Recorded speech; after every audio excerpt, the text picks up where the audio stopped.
Ayan po si Tatay Joel. Bata pa po ako nagja-junk shop, siya na po ay nandito na. Siya po yung pinakatatay ko dito. Tingnan nyo naman, oh. Kalabaw lang ang natanda. Hindi nagbabago ang lakas. Ilang taon na nga kay Tay? 54. Tingnan nyo naman, oh. Parang 35 lang ang pangangatawan. Matikas pa rin, oh. Iba talagang laking pinagpapawisan. Malayo sa sakit.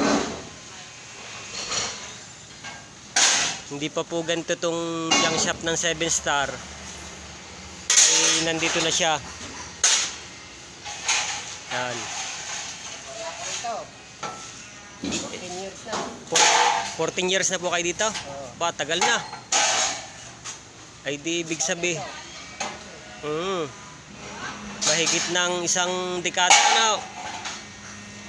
Tingnan nyo naman, napaka-loyal niya sa trabaho dito. Napapansin ko po sa kanya minsan kahit hindi na niya trabaho, ginagawa pa rin niya. Yun po ang maganda sa isang empleyado na may malasakit sa amo. Kaya ang Diyos po magbabalik sa kanya ng magandang benefits katulad ng kanyang magandang pangangatawan.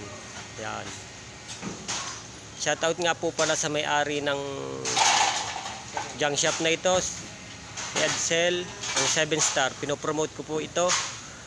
At napaka maayos po yung timbangan nila dito. Kaya lagi po ako ditong nagdadala ng mga bakal at ng iba pang mga item.